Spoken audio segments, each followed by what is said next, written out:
This episode was filmed at my friendly local game store. Please support your friendly local game stores. Hello YouTube and welcome back to the Drunken Kobold. Today I am doing my review of Shrine of the Kobold Queen and Lair of the Red Dragon for Epic Encounters by Steamforged Games. I had the opportunity to run both of these boxes for my players last night, and I am really excited to share my thoughts and opinions with these boxes with you. So without further ado, let's begin. All right, let's crack open the box, see what we got. So each Epic Encounters box comes with one booklet that describes the adventure,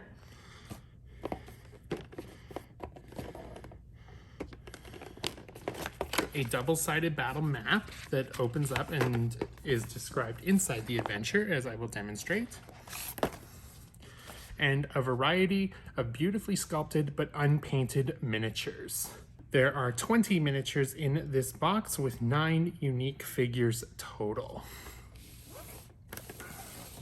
So first let's open up the mat so that we can see how this works with the adventure. So here is the mat here. And the first thing you will notice when you open the book is that the adventure is divided into tiers of play: low level, mid level, and high level.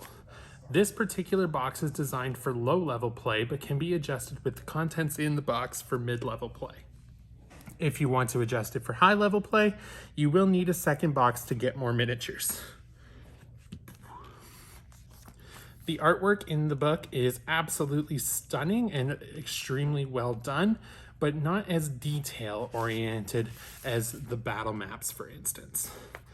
We'll flip the map over so that you can see the other side too. See, these are absolutely beautiful maps.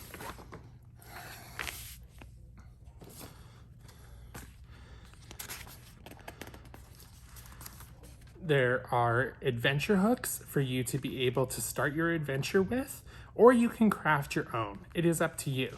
But these are really good for the beginning DM who needs to figure out how to run stories.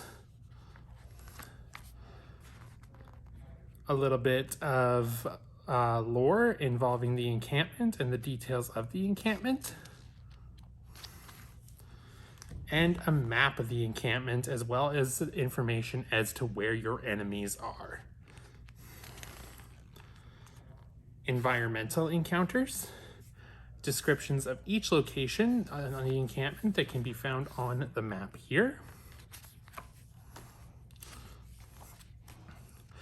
The map for the other side of the mat. Information for each location.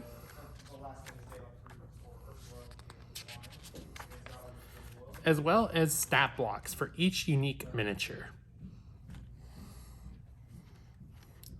All of the monsters in this campaign are unique to Steamforged Games and can only be found in the Epic Encounters box. So one thing I want to note about these maps is, with them being double-sided, one thing that I recommend doing is getting a copy of both sides done and then laminating it so that it lays flat on your table and that you can set up your entire encounter in one go. If you're thinking of running this at high level encounters, you don't necessarily need to do the copies, as you will have 2 maps, but I still recommend lamination for laying them flat.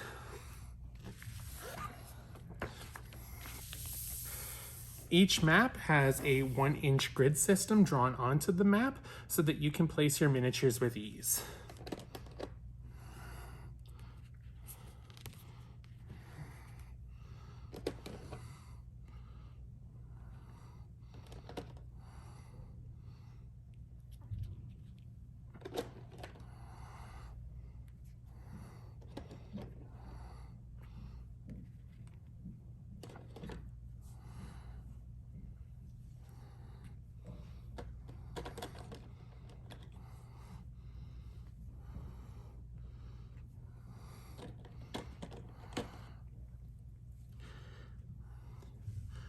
One thing I would like to say is, although these miniatures are very beautifully sculpted, I would like to see a premium pre-painted set available from Steamforged Games, even if it isn't available for order in your friendly local game store.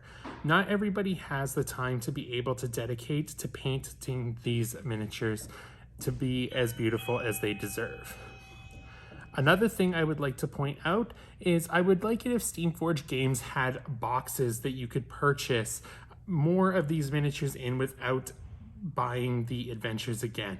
Even if it was just 10 miniatures in a box where we had 8 of more of the Firebrand Kobolds, 4 with Spear, 4 with Arrow, and then we had another Shaman and another Basilisk to round it out, that would be great as well.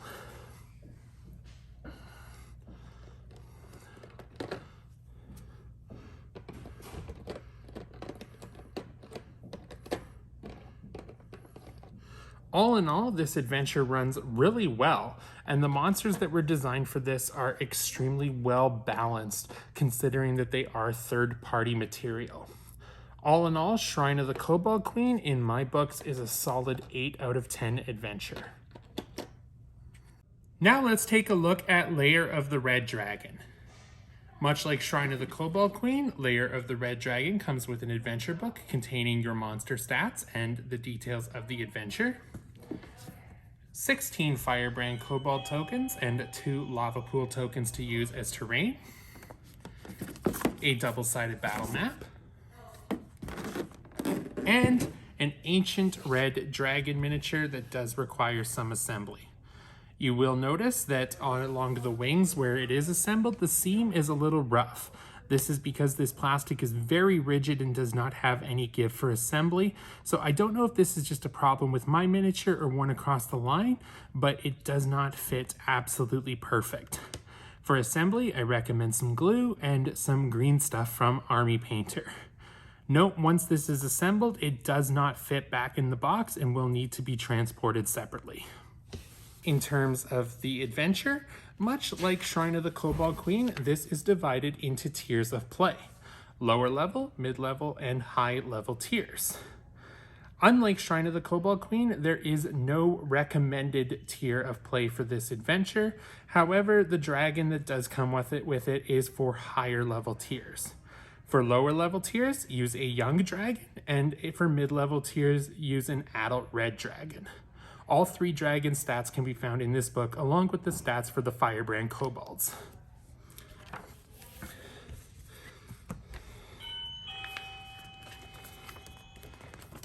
Laying out the mat on the table, you can see that much like the Shrine of the Kobold Queen mat, it does not lay perfectly flat. So, like previous, I do recommend getting this one laminated and also copied so that you have the double sides.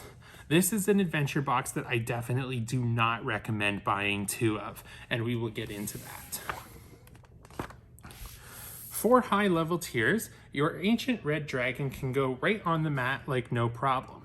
However, if you have the Shrine of the Kobold Queen box, you're going to notice that for one particular slot of this book called Summon Minions, which is a feature that your red dragon has, you will not have enough miniatures to do this. This is why I do recommend that if you are considering running high level Shrine of the Kobold Queen or running this at high level, that you pick up 2 boxes. Another thing that you could do is you could use pre-painted miniatures from the Icons of the Realms lineup. There are enough kobold sculpts that resemble the various kobolds of these adventures, as well as the basilisks and Mother Krangor. Your other option is to use tokens. So what I did with the adventure last night is I used pre-painted miniatures from Icons of the Realms. We ran it at mid-level tiers so that I could use the adult dragon sculpt that is found inside Icons of the Realms. This, although is the right base size for an ancient dragon, is about the same sculpt size as an adult red, so you could get away with running it as an adult red for a mid-level tier. However, there is no young dragon miniature or token to run this at a low-level tier if you so desire. One thing about this mat is it is going to be really easy to run with complete 3D terrain once the new Warlock Tiles Cavern set comes out. you'll be able to build your entire cave and then fill in the gaps with the Magma Pools battle mat that is also coming out roughly at the same time. Taking a look at the adventure, as I said, there is 3 tiers. Artwork that we came to expect from Shrine of the Kobold Queen. Some adventure hooks so that if you are not running this directly as a sequel to Shrine of the Kobold Queen, that you can run it. A little bit of lore. Locations on your battle map, as well as what can be found in each location, including environmental encounters. And information on how to tactically run your red dragon. In addition to the information found in this book, I highly recommend The Monsters Know What They're Doing by Keith Ammon. Some abilities that the dragon can resort to, including the summon minions. Like I said, if you are running this, there is no actual adult dragon token or young dragon token for this, nor miniature. So you might want to use pre-painted miniatures from Icons of the Realms or DDM. And then your monster stats are at the back of the book. Firebrand kobolds are also included in this book here. Let me just find where. Here we are. So you don't need Shrine of the Kobold Queen in order to run this adventure whatsoever. However, you do need the miniatures if you want the adventure to be entirely in 3D. I don't know about you, but when I have my big bad in 3D and my players in 3D, tokens just does not feel the same. All in all, I have to give Lair of the Red Dragon a 6 out of 10. So what would I like to see from future Epic Encounters boxes? First, I would like to see that the adventures in these are available as PDFs. Why PDFs? Because players who are long invested in this game, particularly in miniatures, will find that these boxes do not have a lot to offer other than their adventure for their price point. Having as many unpainted miniatures as these boxes do will cause a lot of players to shy away regardless of how beautifully sculpted they are. Second, I would like to see that miniature boxes are available to purchase to complement these 2 adventures. A box that contains 4 Firebrand kobolds with spears, 4 Firebrand kobolds with bows, a basilisk, and a shaman are needed to run this at a high level tier and this at a high level tier without tokens or third-party miniatures. In terms of tokens, I would like to see that these adventures include tokens for their lower level tiers. As mentioned earlier, young red and adult red dragons are not available in here, so you would need to resort to third-party miniatures.